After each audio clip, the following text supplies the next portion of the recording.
El tema de los medios alternativos de solución de controversias, los denominados MASC, es, como todos sabemos, un tema puntero en este momento porque la reciente ley 1/2025 pues, los ha puesto de moda absolutamente.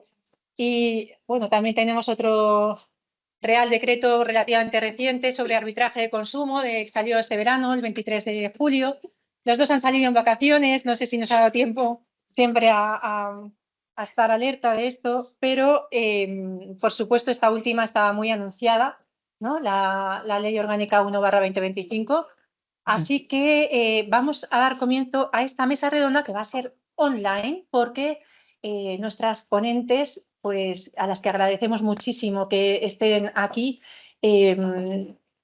las circunstancias lo requerían así. En el caso de Gracia Fernández Caballero, que es miembro del proyecto, es doctora justo en estos temas, MASC, ¿no? Y tiene ahora una baja por maternidad, o sea que le damos la enhorabuena por su reciente maternidad, también porque ha sacado una oposición fantástica. Y bueno, es una persona que alcanza la excelencia en todo lo que se pone. Y Pedro Sánchez Álvarez de Movellán, Sánchez no, Pedro Álvarez Sánchez de Movellán, porque Pedro Sánchez no es, sino Pedro Álvarez Sánchez de Movellán, no es miembro del proyecto, no le invitamos. Sí, y entonces, Gracia, por favor, cuanto antes y sin que yo empiece a decir muchas tonterías, Gracia, háblanos tú de los medios alternativos de solución de conflictos, ese panorama general, y luego aterrizas un poco en el arbitraje de consumo, según me comentas. Gracias. Muchas gracias, Carmen. Espero que se me oiga bien. En primer lugar, quiero agradecer precisamente a Carmen Jerez su invitación para participar en esta jornada y su amabilidad al facilitarme esta intervención online, pues como bien ha dicho ella, ahora mismo me encuentro de baja por maternidad y no me ha sido posible estar presencialmente allí. Mi intervención versa, como también ha dicho Carmen, sobre los MASC o medios alternativos de resolución de controversias a disposición de los consumidores. Si bien puntualizo que, como ya expuse en mi tesis doctoral sobre arbitraje institucional, yo siempre he preferido denominarlos medios adecuados de resolución de controversias. Esta denominación, como medios adecuados en lugar de alternativos, que ha sido la forma tradicional para nombrarlos, ya ha venido afianzándose en derecho anglosajón y es la que ha adoptado preferentemente la citada Ley Orgánica 1/2025 de 2 de enero de medidas en materia de eficiencia del servicio público de justicia. Prefiero esta denominación porque considero que a cada conflicto y a cada conjunto de partes involucradas en el mismo pueden necesitar un método que sea precisamente adecuado a las singularidades de la contienda concreta, cumpliendo así la función última de resolver conflictos del derecho procesal, que no es otra que la pacificación social. Los MASC en general, y no solo los enfocados a los consumidores, están de rabiosa actualidad precisamente a raíz de la promulgación de esta citada Ley 1/2025, que en su artículo 5 los configura como un requisito necesario de procedibilidad para el acceso a la jurisdicción, señalando expresamente que para que sea admisible la demanda se considera necesario el requisito de procedibilidad acudir previamente a algún medio adecuado de solución de controversias de los previstos en dicha ley. Mi opinión al respecto, como ya he señalado en otros foros cuando solo era un proyecto, es, como la de parte de la doctrina, algo negativa al respecto. Explico por qué. El Estado parece que pretende obligar a los justiciables a intentar la solución extrajudicial del conflicto antes de acudir a la jurisdicción, y ello a pesar de las exclusiones de aplicación de esta medida en unos cuantos ámbitos como pueden ser el derecho penal, laboral, procesos de filiación, tutela de derechos fundamentales, entre otros. Si bien yo apuesto claramente por fomentar el empleo de otros métodos de solución de controversias diferentes a la jurisdicción ordinaria, de hecho por eso hice mi tesis sobre arbitraje institucional, por lo adecuado que puedan resultar para cada conflicto, considero que obligar a las partes a intentar una solución negocial a través de los diferentes métodos extrajudiciales de resolución de controversias para evitar la intervención de los tribunales ordinarios puede terminar derivando en una verdadera traba a la tutela judicial consagrada en el artículo 24 de nuestra Constitución. Además de que, tal y como está planteado, se incrementarán con seguridad los costes y el tiempo de resolución de los conflictos. En cualquier caso, enfocándome ya en materia de consumo, debo partir de que la propia Constitución contempla en su artículo 51.1 que los poderes públicos garantizarán la defensa de los consumidores y usuarios protegiendo mediante procedimientos eficaces la seguridad, la salud y los legítimos intereses económicos de los mismos. Como es sabido, el arbitraje de consumo ha sido por excelencia el método de resolución de conflictos en materia de consumo y aparece contemplado expresamente en los artículos 57 y 58 del texto refundido para la Ley General de Defensa de Consumidores y Usuarios.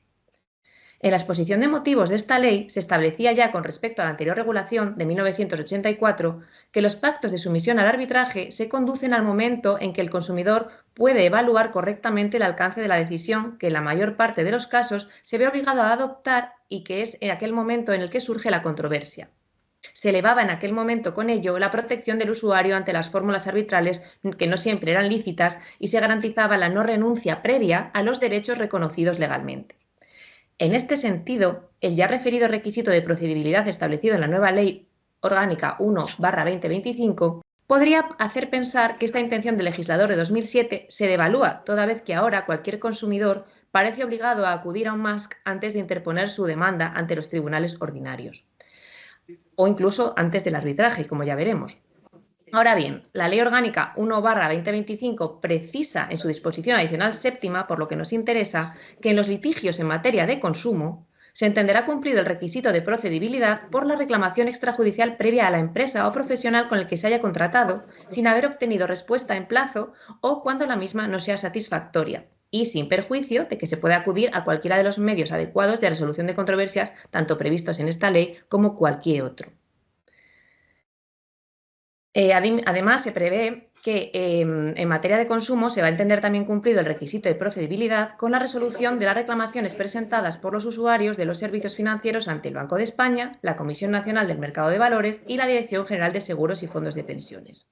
Así pues, en materia de consumo, este requisito de procedibilidad de acudir a un MASC antes de interponer la demanda se ve hasta cierto punto mitigado y con la única exigencia de plantear una reclamación extrajudicial previa que haya sido desestimada o no resuelta en plazo. Si bien parece una exigencia menor que la prevista para el resto de conflictos, en mi opinión no deja de ser la imposición de una demora en la resolución del conflicto ante los tribunales, caso de tener que terminar interponiendo una demanda. Como otro hito de actualidad en la materia, ya referido por Carmen al presentarme, debo hacer referencia al nuevo reglamento que regula el sistema arbitral de consumo y que se dicta en desarrollo ahora de la Ley de Defensa de Consumidores y Usuarios. Este nuevo reglamento se hizo necesario al haber transcurrido más de 16 años desde la aprobación del Real Decreto de 2008, que es su antecesor. Este reglamento tiene ciertas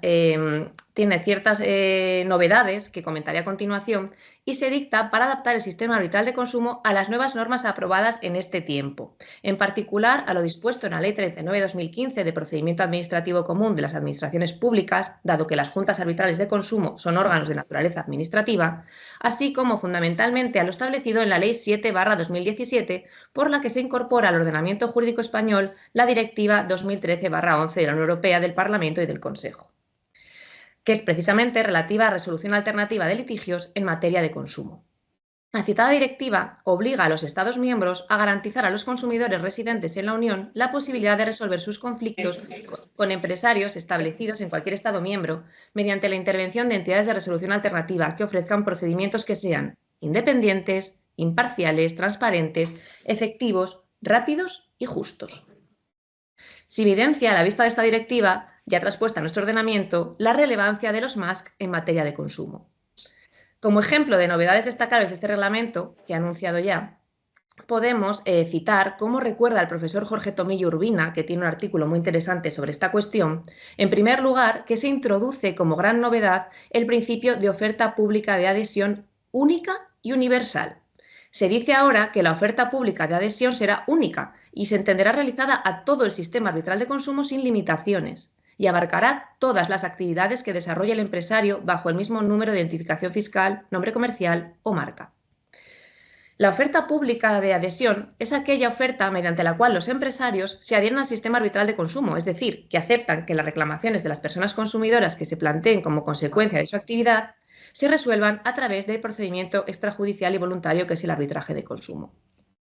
Antes del nuevo reglamento se admitían las ofertas limitadas a sectores concretos. Ahora, como he señalado, debe ser una oferta que abarque todas las actividades del empresario y todo el sistema arbitral de consumo sin limitaciones. Esta es una novedad de gran calado, dado que la mayoría de las adhesiones de las grandes empresas se hacían de forma limitada, salvaguardando del arbitraje las relaciones más controvertidas o delicadas con los consumidores y que ahora ya no podrán hacerlo. Esta nueva medida ha sido ya criticada, dado que con el régimen reformado se considera que precisamente no se reforzará el sistema arbitral de consumo. Las ofertas limitadas habían servido para atraer a las grandes empresas sin asumir demasiados riesgos y se considera que puede que muchas salgan ahora del sistema. Llama la atención también la utilización de una técnica de denominación que podría sugerir, en una primera aproximación, la sorprendente expulsión del sistema arbitral de consumo de las reclamaciones frente a profesionales. La clásica expresión empresarios y profesionales, característica del anterior Real Decreto de 2008, es sustituida sistemáticamente en el nuevo reglamento por el mucho más restringido concepto de empresarios. Es cierto que se puede salvar este despropósito acudiendo al concepto de empresarios establecido precisamente en la Ley 7/2017 por la que se incorpora al ordenamiento jurídico español la Directiva de 2013, que lo define como toda persona física o jurídica, ya sea privada o pública, que actúe por sí misma o a través de otra persona a su cargo o en su nombre con fines relacionados con su actividad comercial o empresarial, su oficio o su profesión. Aquí podríamos entender incluidos los profesionales sin que se mencionen expresamente el nuevo reglamento. En tercer lugar, como novedad destacable de este reglamento, se introduce un nuevo requisito para acceder al sistema arbitral de consumo por parte de los consumidores, que está muy en consonancia precisamente con la citada Ley Orgánica 1/2025, que es interponer reclamación previa ante el empresario reclamado. El artículo 32.2f de este reglamento exige al reclamante hacer constar en su solicitud la respuesta del empresario a la reclamación interpuesta ante el mismo o en caso de no haber sido atendida transcurrido un mes desde su presentación, se deberá aportar acreditación de haber intentado la comunicación con aquel. Esta opción se contemplaba en el anterior reglamento de 2008, pero como una mera posibilidad y no como una obligación, como se hace ahora. En cualquier caso, las características generales del arbitraje de consumo no han cambiado. Es de carácter institucional, está exento de formalismos y su procedimiento está presidido por agilidad y rapidez, es de carácter voluntario, es vinculante y ejecutivo, será de aplicación supletoria para los arbitrajes la Ley de Arbitraje 60/2003 y es gratuito. Incluso el coste de las pruebas acordadas de oficio se sigue asumiendo por la Administración.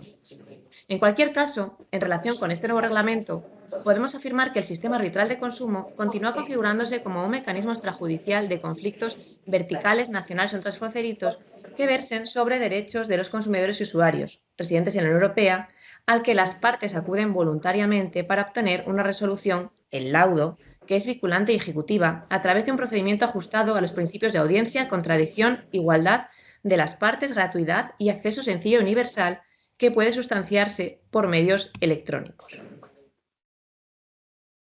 Su centro de gravedad continúan siendo las juntas arbitrales de consumo, que son órganos administrativos de gestión y administración del arbitraje institucional de consumo.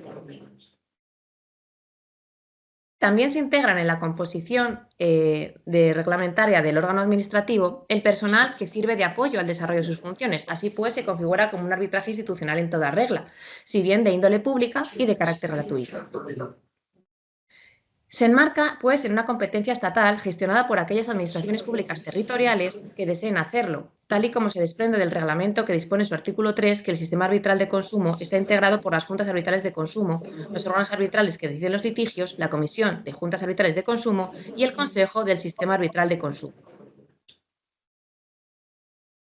Como vemos, existen juntas arbitrales, ya sean autonómicas, provinciales o municipales. Y en relación con esta dispersión territorial de las juntas arbitrales, quiero mencionar una crítica que expuse en mi tesis y que permanece vigente, pues esto no se ha modificado.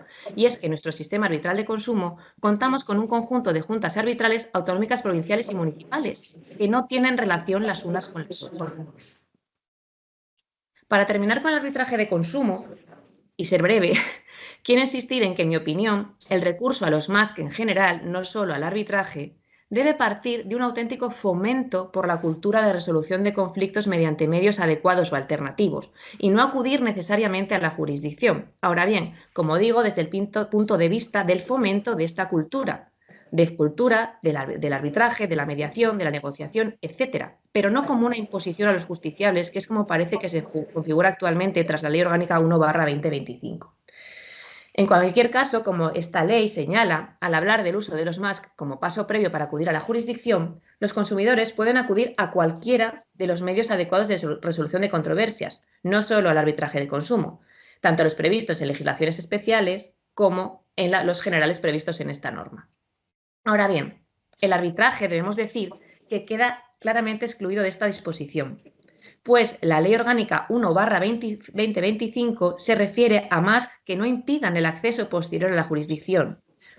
De hecho, se prevén los MASC también como recurso al que acudir por orden, digamos, del juez que esté conociendo el conflicto. Y el recurso al arbitraje veta precisamente el acceso a la jurisdicción, pues o se acude a arbitraje o se acude a los tribunales ordinarios, y el laudo arbitral va a poner fin definitivamente a la controversia. Para hablar del resto de métodos adecuados o alternativos de resolución de conflictos que se contemplan en esta norma, voy a empezar citando la conciliación. La conciliación es uno de los métodos de solución de conflictos autocompositivos por excelencia y aparece expresamente en esta Ley Orgánica 1/2025 al regular el requisito de procedibilidad.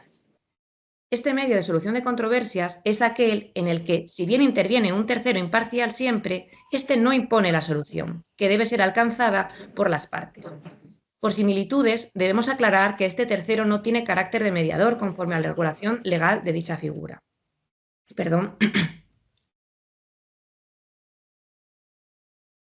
Existen diferentes clases de conciliación.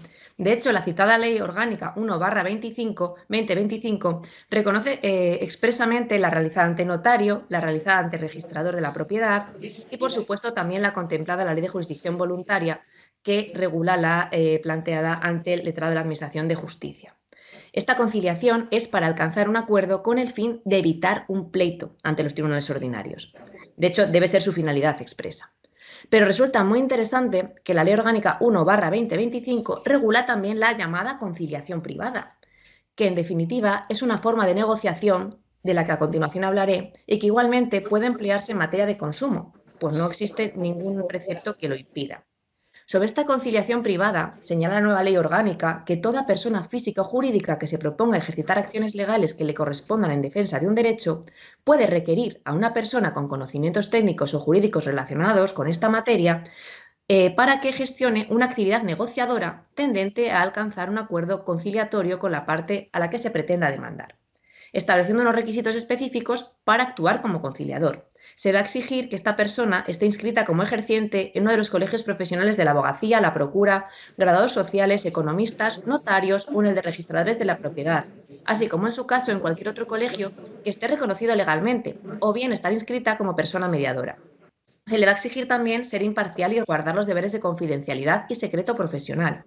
Además, en el caso de que se trate de una sociedad profesional, va a deber cumplir los requisitos establecidos en la Ley 2/2007 de sociedades profesionales y estar inscrita en el registro de sociedades profesionales del colegio profesional que corresponde.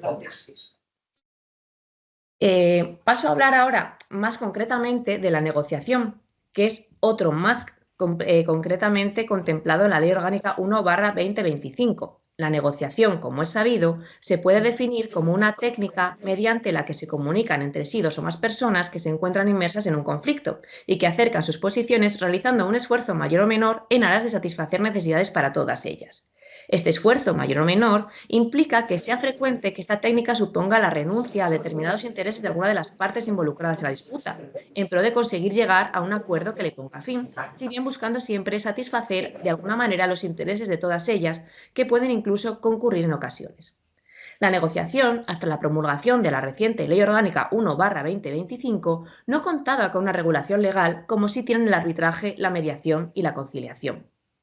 En esta nueva norma se determina expresamente que se trata de potenciar la negociación entre las partes directamente o ante un tercero neutral, de lo que ya hemos hablado. Se regulan los efectos de la apertura del proceso de negociación y de su posible terminación sin acuerdo, así como la manera de acreditar el intento de negociación a los fines de cumplir con el requisito correlativo de procedibilidad en el orden jurisdiccional civil.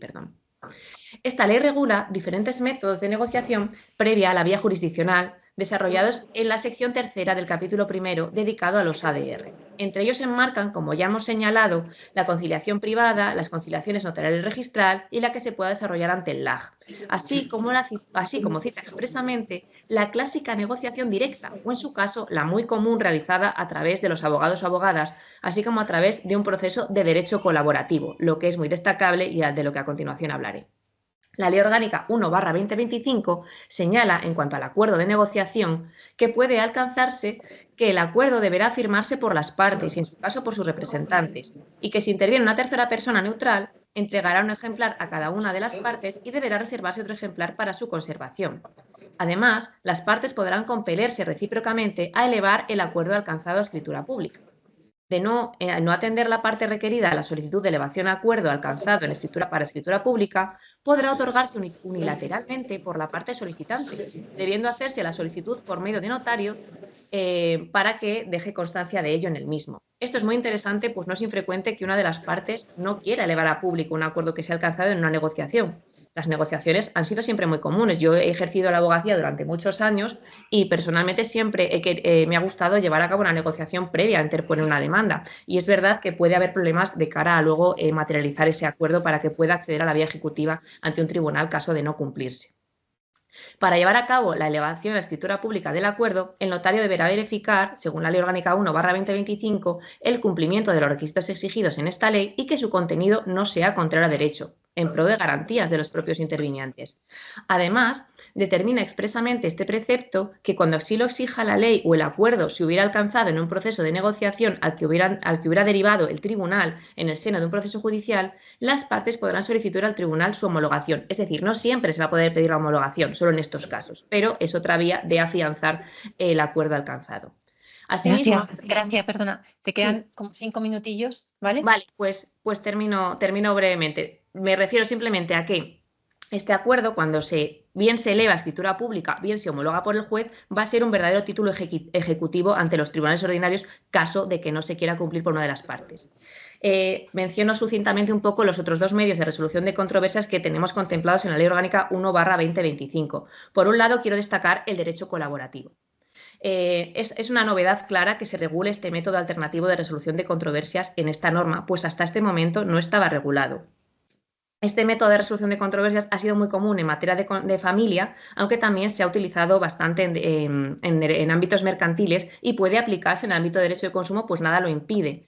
¿Qué es el derecho colaborativo? Utilizo la definición de Soleto Muñoz, que es una experta en esta materia, y que nos dice que es la forma de solución de conflictos que evita completamente los tribunales.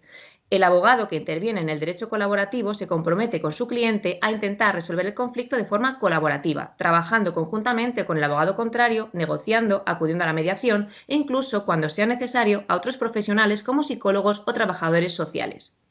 El derecho colaborativo parte del principio de colaboración contrapuesto al estilo confrontativo tan frecuente en nuestro Estado. Sobre este ADR, la Ley Orgánica 1/2025 dice que las partes podrán acudir a un proceso de derecho colaborativo por el que, acompañadas y asesoradas cada una de ellas por una o un profesional de la abogacía ejerciente y con colegiación en un colegio de la abogacía acreditado en derecho colaborativo y con intervención en su caso de terceras personas neutrales expertas en las diferentes materias sobre las que verse la controversia, buscarán una solución consensuada, total o parcial, para su conflicto. El derecho colaborativo destaca en una cuestión, y es que los abogados que intervengan en este conflicto en derecho colaborativo no van a poder después defender a estas partes si se llega finalmente a un procedimiento judicial ante los tribunales. Finalmente, ya termino, voy a mencionar obviamente la mediación, que es otro método de resolución de conflictos altamente conocido por todos, que tiene su propia ley, la Ley 5/2012 de 6 de julio, que además tiene un reglamento que lo desarrolla. Lo que debo destacar en este aspecto es que el derecho de consumo solo accede a la mediación desde 2017, que se admite la mediación de consumo, pues antes estaba expresamente excluida. Es el método de solución de conflictos, por si alguien no lo conoce, aunque lo dudo, en el que dos o más partes de forma voluntaria pretenden alcanzar por sí mismas un acuerdo con la intervención de un tercero al final del conflicto, que es el mediador. El mediador ha de dirigir esta estrategia para resolver el conflicto con éxito, abriendo los canales de comunicación y aproximando las posturas de las partes, creando opciones y facilitando la tarea para que adopten la decisión que más les convenga a ambas. Como vemos, el mediador aquí no impone una solución, ni siquiera la sugiere, solo acerca posturas. Es otra forma de resolver conflictos a la que las partes pueden optar antes de interponer una demanda, bien para evitarla, bien para simplemente tratar de acercar posturas. El acuerdo de mediación va a ser obligatorio y va a poder ejecutarse siempre que se eleve también a escritura pública. Con esto finalizo, aunque no he ahondado más en la mediación, pero bueno, supongo que es un método que más o menos todos conocemos ya bastante, pues es sumamente conocido, y ya termino mi intervención dando las gracias a todo el público por escucharme y a Carmen por moderar esta intervención. Muchas gracias. Muchas gracias a ti, gracias. A continuación nos va a hablar también otra doctora en medios alternativos de solución de conflictos, que es profesora en la Universidad de Extremadura. La tenemos ahí ya, Ana Isabel González Fernández. Muchísimas gracias porque ha venido a sustituir a la profesora Silvia Pereira Puigvert con 2 días de aviso, porque el padre de la profesora Silvia pues, ha tenido un accidente, entonces ella se ha tenido que quedar, que es hija única, atendiéndolo, y es, bueno, total, que estas circunstancias familiares que no desarrollo le llevaron a buscar enseguida con mucha diligencia a otra persona que pudiera hablarnos de este tema, los ODR en materia de consumo, Online Dispute Resolutions en materia de derecho de consumo. Y buscó a una experta que es doctora precisamente en ello y que nos va a hablar ahora, o sea que tienes como 15 minutos, si un poquito más si quieres. Perfecto. Gracias. Perfecto, Ana no hay Isabel. problema. Muchas gracias por todo. Buenos días y antes de nada agradecer también a ti, Carmen, por darme esta oportunidad desconocida, por decirlo de algún modo, y gracias a Silvia, que bueno, tuvo una circunstancia mala para no poder acudir y bueno, cederme a mí esta oportunidad. Pues nada, también quería felicitar y darle enhorabuena a mi predecesora, Gracia, por partida doble, por su maternidad y también por la excelente resumen en materia de MASC y sobre todo esa posición que yo también estoy muy de acuerdo con ella en cuanto que obligar a las partes a llegar a acuerdos a través de los MASC no es la solución, creo, más adecuada por parte del legislador. Pues nada, sin más, ya me meto en materia, intento ajustarme lo máximo a los tiempos y ya entro en materia. Bueno, mi ponencia va a referirse a los medios adecuados de resolución de conflicto, a los ODR, cuando se celebran por vía electrónica, a través de la vía telemática por excelencia. Además, me gustaría ir un pasito más allá de poderse celebrar de forma telemática a través de los métodos que todos conocemos, por email, por correo, videoconferencia, con aunarlo con la inteligencia artificial, la posibilidad de incorporar mecanismos de solución automatizada a la resolución de conflictos en materia de consumo. ¿Hasta qué punto es ético y legal? ¿Hasta qué punto podría no vulnerar la tutela judicial efectiva? Y todo cómo funciona. ¿De dónde surge esto? Pues hoy en día es habitual que cuando realizamos una compra a través de Internet, a través de cualquier vía, no lo hagamos dentro de nuestras fronteras, lo cual dificulta enormemente la materia de resolución de conflictos. En este punto, ya los ADR demostraron una plena operatividad. Los ADR que se celebraban de manera presencial, en el que el mediador o un árbitro, un tercero imparcial ayudaba a las partes a llegar a un acuerdo, pero dificultaba cuando la presencia de las partes no estaba en el mismo sitio físico. Entonces surgen estos ODR, que precisamente facilita o busca esta posibilidad de utilizarlo por medios telemáticos. De hecho, ya la propia ley de mediación del año 2012 ya nos dice o ya establece que para aquellos conflictos con cuya cuantía es superior a 600 euros se va a prevalecer o va a invocarse la vía telemática. Pues de aquí surge un poco todo esto y se van potenciando a más nivel. Bien, Al margen de los medios clásicos, como digo, los ODR tradicionales, a través de emails, a través de chat, a través de videoconferencias, en el que un tercero sí que participa, sí que me gustaría hacer esa posibilidad de ir más allá. En todo caso, siempre se deben cumplir las directrices de la Comisión de Naciones Unidas para el Derecho Mercantil Internacional, que nos habla de la solución de controversias en línea en el año 2017. Este sistema ODR decía que tenía que sustentarse sobre los principios de equidad, transparencia, independencia, respeto de las garantías procesales, rendición de cuentas y, obviamente, la voluntariedad de las partes, que se tiene que manifestar con un consentimiento explícito e informado. Es una vía fácil, sencilla y eficiente para resolver los conflictos, pero en todo caso se deben garantizar todas estas premisas. En el ámbito de presencialidad, las instituciones europeas siempre buscan ese fomento de los ADR y también en el ámbito de los ODR. De hecho, en el año 2016, en el 15 de febrero en concreto, entró en vigor la Plataforma Europea de Litigios en Línea, que si bien, como ya se plasmó recientemente, no demostró su operatividad. De hecho, ya este año, en el mes de marzo, le queda un mes, dejará de estar en vigor. Sin perjuicio de que esa plataforma nos puede seguir de modelo para mejorarla y hacerla más eficiente, como ya expondré a continuación. Los ODR, como digo, se pueden llevar a través de multitud de supuestos, a través de multitud de casos. Si lo combinamos con inteligencia artificial, que es lo que voy a tratar sucintamente ahora, veremos cómo pueden tener un plus de efectividad, de eficiencia. En el campo de los ODR que se realizan por esta vía, combinando sistemas de inteligencia artificial, hay muchísimos sistemas que son conocidos o indirectamente utilizamos. Son conocidos como asistentes de conflicto en consumo, donde sí que demostraron operatividad. Hay distintos modelos y tienen estructuras que son difíciles de valorar o ver cómo funcionan, pero sí que hay una serie de funciones y patrones que son comunes a todo ello. ¿Cuáles son? Primero, la de gestión de expedientes, que es la más típica, o lo que indirectamente creo que sí que utilizamos cuando, por ejemplo, ponemos una reclamación en Amazon. Eso indirectamente lo utilizamos.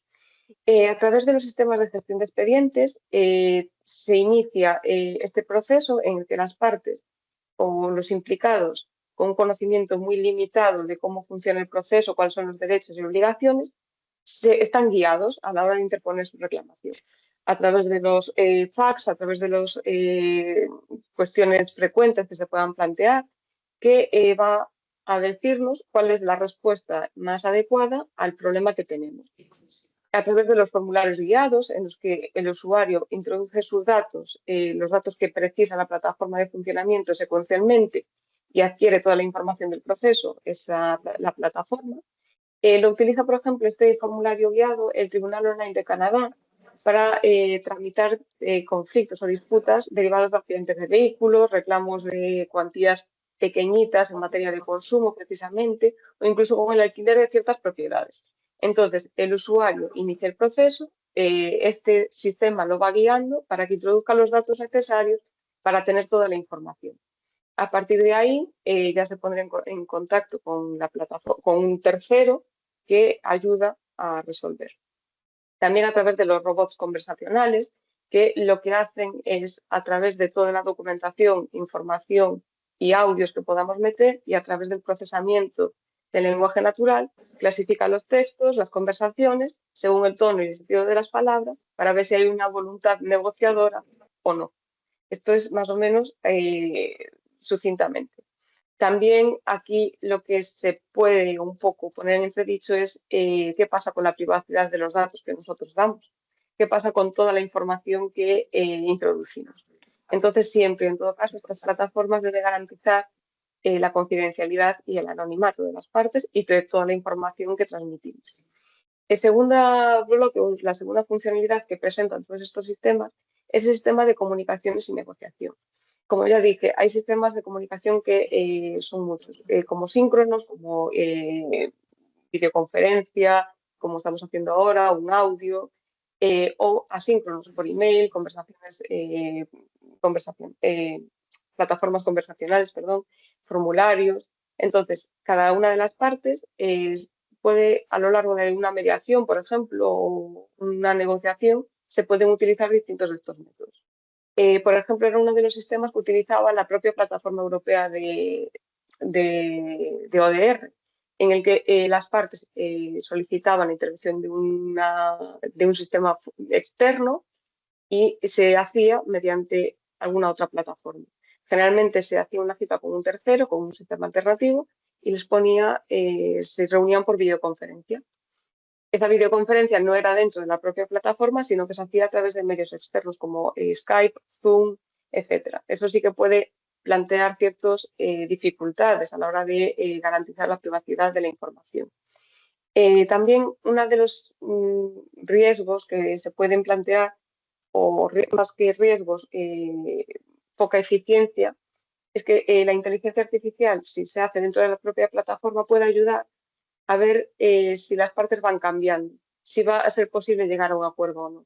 Incluso pueden, a través del procesamiento del lenguaje natural, incluso puede determinar, aunque esto es bastante cuestionable, los estados anímicos de las partes, si hay tristeza, felicidad, si hay mucho enfado, si hay una situación de superioridad sobre la otra, etc. Todo ello se basa, como digo, en el procesamiento del lenguaje natural y puede ayudar en cierta medida a ver las posibilidades de acuerdo. Uno de esos ejemplos, una de las plataformas que se suele poner como ejemplo en este tipo de negociación o este tipo de plataformas es el Malsitter, que es una plataforma de ODR que utiliza un algoritmo para cruzar ofertas y garantizar la imparcialidad a la hora de tomar una decisión. ¿Para qué tipo de conflictos es adecuada? Para aquellos que se pueden acordar mediante porcentajes o cuantías, cuál es el posible acuerdo. En todo caso, tiene que ser voluntaria por las partes y tiene que haber una cierta voluntad negociadora. Aquí ¿cómo funciona? Hay un gestor de ofertas, que es un tercero, que puede ser la propia máquina, y las partes van haciendo ofertas que son visibles para la contraria, la oferta, y ocultas la voluntad que tienen para negociar. Ejemplo, que se ve mejor. Tenemos un conflicto o un problema con eBay, por ejemplo, que lo que se debate es si son 13.000 o 14.000 euros. Entonces, 14.000 ofrece la parte B y 13.000 es el acuerdo que pretende la parte A. Pero en el limbo nos permite una zona de confort donde también estaríamos dispuestos a llegar a ese acuerdo. Esa es la parte oculta que se refiere a esta negociación. Entonces, la plataforma va enseñando a las partes la oferta visible, esos 14.000 y 13.000 de cada parte, y hasta qué punto están dispuestas a ceder. Y una vez que se hacen las ofertas, la plataforma ofrece la solución, premiando siempre a la parte que más está dispuesta a ceder. Pero en todo caso, las partes no están obligadas a aceptarlo, sino que es algo voluntario. Y en tercer lugar, existen los sistemas de soporte de decisiones que lo que hacen es, a partir de casos anteriores, ofrecer respuestas. No me voy a detener en cómo funciona porque sé que voy mal de tiempo, entonces simplemente que a partir de casos anteriores, la plataforma basada en este funcionamiento nos ofrece una solución para llegar a una alternativa o buscar la que mejor se adecue a nuestro sistema.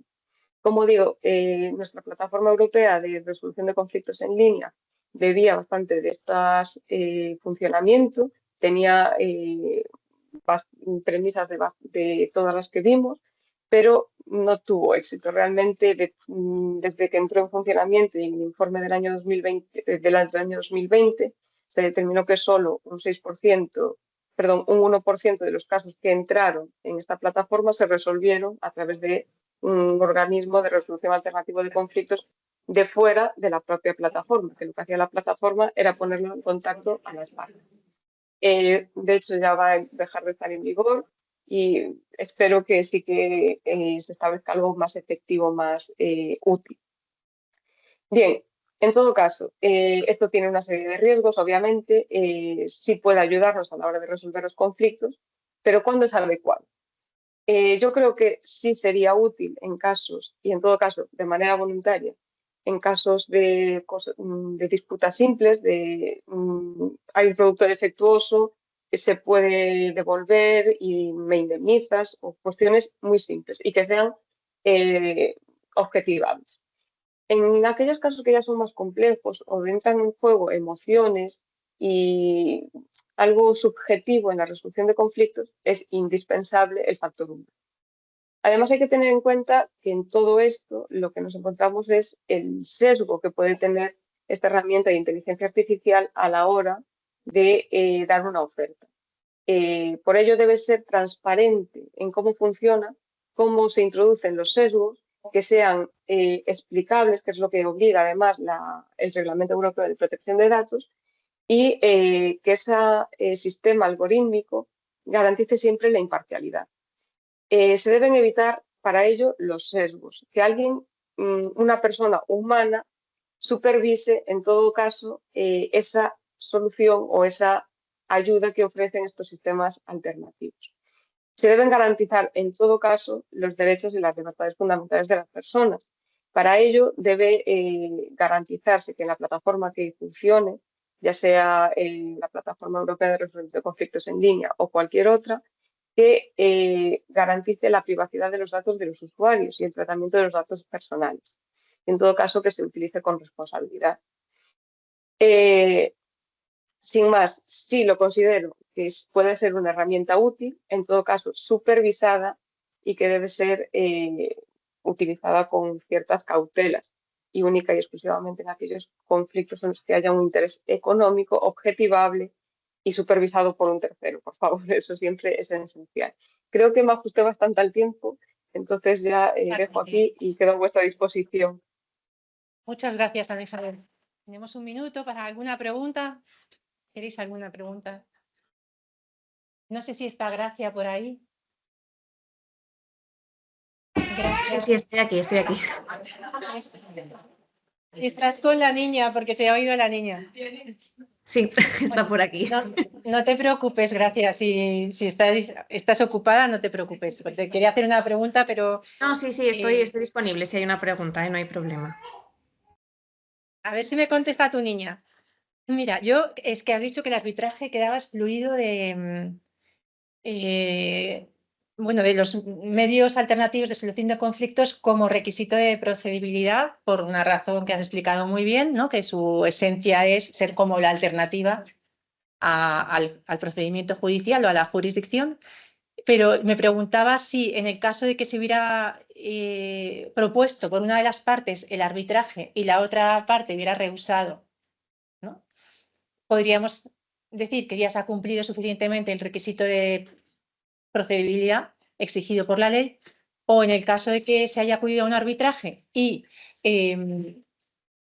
se declare después que el laudo es nulo, por ejemplo, tenemos ya abierta la jurisdicción, ¿no? Quería saber tu opinión. Sí, gracias por la pregunta, Carmen.